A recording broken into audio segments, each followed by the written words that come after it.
अस्सलाम वालेकुम students. English master channel की जानिब से आपका टीचर अकील अहमद आपके सामने हाजिर है। आज हम पढ़ेंगे बीए की कंपलसरी इंग्लिश की जो टेक्स्ट बुक है उसका यूनिट नंबर 2। टॉपिक का नाम है द एज ऑफ द प्रोबोट। इससे पहले हमने इसका जो है दो लेक्चर मुकम्मल कर चुके हैं। पैराग्राफ नंबर 1 मुकम्मल कर दिया था और उसके बाद हमने जो दूसरा लेक्चर बनाया था वो पैराग्राफ नंबर 2 की वोकैबुलरी के ऊपर था। आज हम पैराग्राफ 2 को पढ़ेंगे। यहाँ पे मैंने किताब से आसानी के लिए जो इसकी टेक्स्ट बुक थी उस टेक्स्ट बुक से मैंने इसको टाइप कर लिया है ताकि आपको साफ साफ नज़र आए। मैं आपको किताब भी दिखा देता हूँ। किताब का टॉपिक है ये द एज ऑफ द प्रोबोट। ये पैरा नंबर 1 तो मैं पढ़ा चुका हूँ आपको। पैरा 2 अब मैं पढ़ाने जा रहा हूँ आपको। ये किताब का नज़र आ रहा होगा। किताब के अंदर ये बीए, बीकॉम, बीएससी या एडीए, एडीएस और एडीसी इनकी इंग्लिश की किताब है। बीकॉम पार्ट 1 के अंदर जो कंपलसरी है उसका यूनिट नंबर 2 यानी चैप्टर नंबर 2 है ये, जिसका नाम है द एज ऑफ द प्रोबोट। तो मैं अब आपके सामने ये पढ़ूंगा। पहले जिस तरह पढ़ता हूँ रीडिंग करूँगा। रीडिंग करने के बाद इसकी ट्रांसलेशन करूँगा। तो चलिए मैं इसको आता हूँ। टाइपिंग मैंने इस पूरे पैराग्राफ को यहाँ से शुरू हुआ है ये एज ही ईट से लेके आखिर में ये यहाँ पे ख़त्म हुआ है पैराग्राफ। इसको मैं टाइप कर लिया ताकि साफ साफ नज़र आए आपको। तो हम टाइपिंग मटेरियल की तरफ जाते हैं। ये आपको नज़र आ रहा होगा द एज ऑफ द प्रोबोट। ये मेरे चैनल का नाम है इंग्लिश मास्टर चैनल, जिसमें मैंने आपसे रिक्वेस्ट की है please do subscribe, like and share to other students. ये कंपलसरी इंग्लिश टेक्स्ट बुक है। उसका टॉपिक यूनिट नंबर 2 है जो बीए में पढ़ाई जाती है, बीकॉम में, बीएससी या एडीए, एडीसी, एडीएस में। एग्ज़ाम होता है फ्रॉम यूनिवर्सिटी ऑफ कराची से। कॉलेज के स्टूडेंट जो होते हैं रेगुलर और प्राइवेट स्टूडेंट दोनों यही किताब पढ़ते हैं और देते हैं। तो पढ़ते हैं। पैराग्राफ नंबर 1 तो हम दे चुके हैं, रिकॉर्ड करा चुके हैं आपके सामने। आज हम पैराग्राफ नंबर 2 पढ़ते हैं आपके सामने, रीड करते हैं। आप भी अब किताब है तो देखते रहिएगा, लेकिन मैं आपको सामने बिल्कुल करीब ले आता हूँ इसको। As he eats comma he glances comma at the headlines of the morning news on the nearby video monitor comma noting that unemployment has been virtually the gross national product has increased 15% over the past year comma and his stocks are doing well full stop. Before he leaves comma he reminds the household robot to test the children on their math lessons comma help them to revise their other subjects comma and finally comma join them in a game of catch full stop।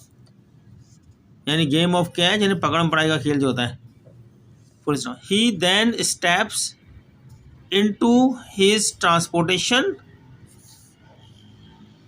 vehicles comma which whisk him away to the office for a full 4 hours of work full stop।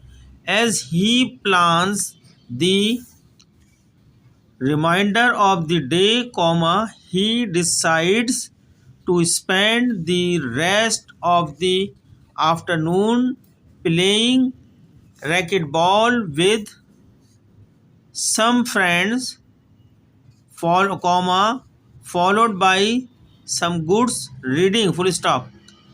after he eats his already prepared dinner with the some friends followed by some good reading full stop। after he eats his already prepared dinner with his family, comma, he will work with one of the household computers for the rest of the evening, comma, and then drift off to a pleasant sleep once more. तो student है, हमने paragraph number 2 पढ़ा है। सब जो हमारा chapter था जिसका नाम था the age of the probot, यानी पर्सनल रोबोट का दौर।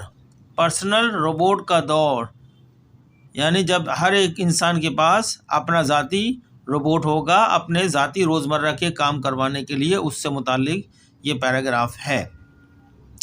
ठीक है, अब मैं इसकी उर्दू ट्रांसलेशन करता हूँ जो मैंने आपके सामने पढ़ा है, ताकि आपको इसका मतलब क्लियर जाए। इसके बाद मैं इस पैराग्राफ को अपने ओन अल्फाज के अंदर जो मैंने टाइप किया है वो आपके सामने पढ़ के बताऊँगा मैं इस पैराग्राफ को। फिर उसके बाद उसकी ट्रांसलेशन बताऊँगा, ताकि आपको ये पैराग्राफ बिल्कुल आसान, मैं अपने ओन अल्फाज में आसान करके एक्सप्लेनेशन दूंगा, उसकी उर्दू भी आसान होगी। क्योंकि ये किताबी पैराग्राफ है तो मेरी ट्रांसलेशन भी किताबी पैरा के मुताबिक है। चल देखें स्टूडेंट्स, अब हम उर्दू जो अभी हमने टेक्स्ट पढ़ा है, टेक्स्ट बुक का chapter the age of the probot, यानी age of the probot. P माने पर्सनल होता है, रोबोट पर्सनल ज़ाती robot, personal robot. P probot का है उसने इसको, लेकिन अब इसको करेंगे तो ये पर्सनल रोबोट है ये। ठीक है, अभी मैं इसकी ट्रांसलेशन करता हूँ जो हमने मैं पढ़ के सुनाया है। ये मैंने अपनी ट्रांसलेशन लिखी है उसकी उर्दू में। पैरा नंबर 2 है बुक का, जो अभी मैंने आपके सामने पढ़ा था इंग्लिश में, अब उसकी उर्दू में ट्रांसलेशन आप देखते रहिएगा। जो आपके सामने मटेरियल इंग्लिश में मौजूद है उसकी मैंने ट्रांसलेशन की।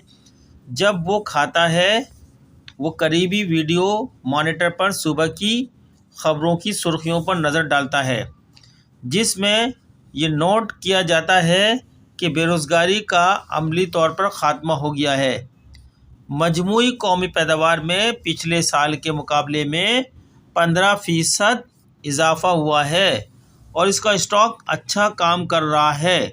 जाने से पहले वो घरेलू रोबोट को याद दिलाता है कि वो बच्चों को इनके रियाजी के असबाक यानी लेसन जो होते हैं, रियाजी के सबक जो होते हैं, असबाक की जांच यानी टेस्ट करे, इनके दूसरे मज़ामीन पर नज़रसानी करने में इनकी मदद करे और आखिर में पकड़ने के खेल में इनके साथ शामिल हो। इसके बाद वो अपनी नकल व अमल यानी ट्रांसपोर्टेशन, वो अपनी नकल अमल की गाड़ी व्हीकल में कदम रखता है जो उसे पूरे 4 घंटे के काम के लिए दफ्तर तक ले जाती है। जब वो बाकी दिन का मंसूबा बनाता है तो उसने फैसला किया कि दोपहर का बकिया हिस्सा कुछ दोस्तों के साथ रैकेट बॉल खेलेगा। इसके बाद अच्छी पढ़ाई की जाए। अपने ख़ानदान के साथ पहले से तैयार शुदा रात का खाना खाने के बाद वो शाम के बाकी हिस्सों में घरेलू कंप्यूटर्स में से एक के साथ काम करेगा। एक बार फिर खुशगवार नींद की तरफ बढ़ेगा। ये इसकी ट्रांसलेशन थी जो मैंने पढ़ा था। तो अब मैं इस जो मैंने पहला पैरा पढ़ा था इंग्लिश में, उसको इंग्लिश में उसकी एक्सप्लेनेशन देता हूँ अपने अल्फाज में। वो भी मैंने टाइप कर लिया अपने अल्फाज में ताकि आपको नज़र आ जाए। ठीक है, तो हम चलते हैं एक्सप्लेनेशन की तरफ। चलिए स्टूडेंट्स, ये एक्सप्लेनेशन है जो मैंने पैराग्राफ नंबर 2 पढ़ा था द एज ऑफ द प्रोबोट का, उसकी मैंने अपने अल्फाज में एक्सप्लेनेशन दी है जो टाइप करके आपके सामने नज़र आ रही है आपको। मैं पढ़ता हूँ उसको। The man is eating his breakfast while looking at the news on a video monitor. The news reports that unemployment has decreased significantly and the national economy has improved. Full stop. The man's stocks are also doing well. Stock माने stock exchange के अंदर जो हम shares लगाते हैं तो उनके जो है तेजी कीमतें वगैरह तेजी से बढ़ रही है। Stocks are doing also doing well. Stock माने इन्वेस्टमेंट है ये शेयर की। Before living for work comma he reminds the household's robot to help his children with their lessons and play games with them, full stop. The man then gets into his transportation vehicle and goes to work for 4 hours. In the afternoon he plans to play racquetball with friends, read, have dinner with his family and work on a household computer for the rest of the evening. Finally, he will go to bed for a good night's sleep. तो students ये जो हमने paragraph text करता है उसकी explanation दी है अपने on अल्फाज के अंदर। ये जो एक्सप्लेनेशन है जब सवाल आता है इम्तान के अंदर क्वेश्चन नंबर 1 या 2 के अंदर होता है सीन पैसेज। सीन मतलब आपने जो पढ़ा है बुकों के अंदर जो आपका है उन किसी भी सब्जेक्ट से जो पैराग्राफ लिया था, इस सब्जेक्ट से अगर पैरा लिया गया है, फर्ज करें ये पैराग्राफ लिया गया है पैरा 2, तो वो आपसे एक्सप्लेनेशन उसकी एक्सप्लेनेशन मांगेगा तो उनको अपने अल्फाज में लिखना होता है उसके बारे में। तो ये मैंने उसकी अपने अल्फाज में लिखी है, इस तरह इम्तान में लिख दी जाएगा उसको, तो आपको पूरे अच्छे नंबर मिल जाएंगे। तो अब मैं इसकी आपको आसानी के लिए क्या मैंने लिखा है इसकी मैं ट्रांसलेशन करके बताता हूँ आपको।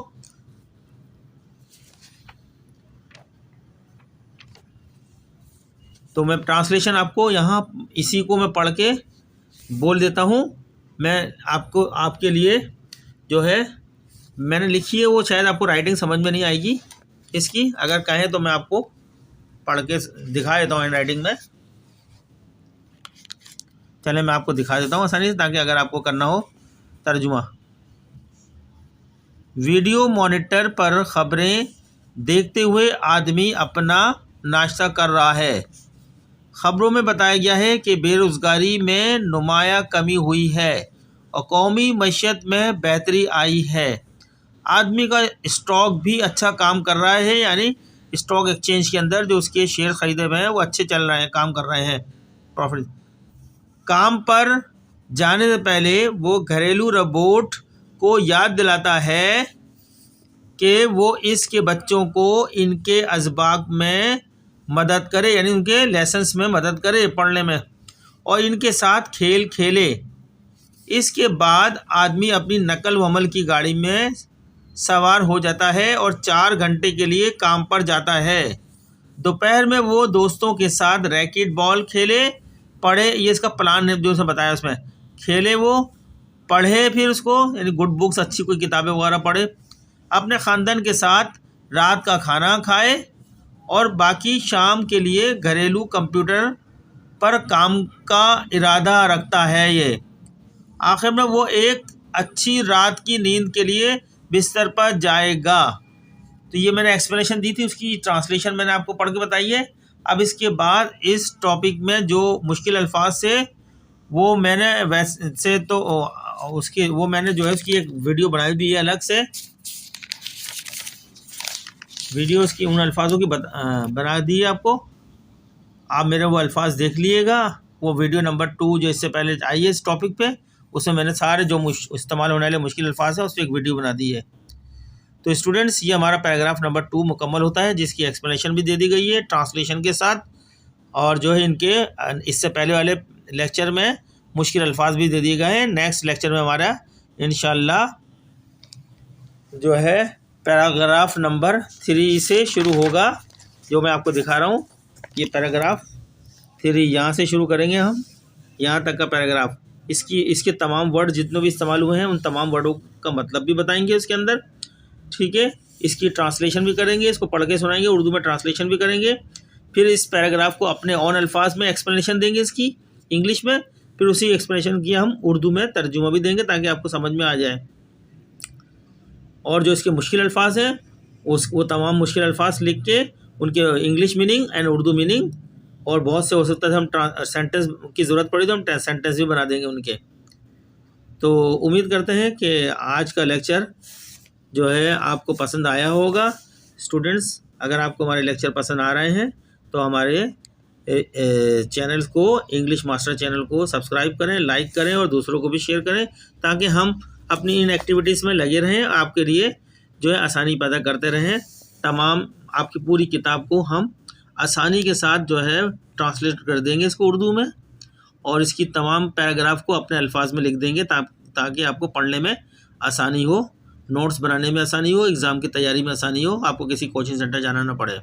शुक्रिया।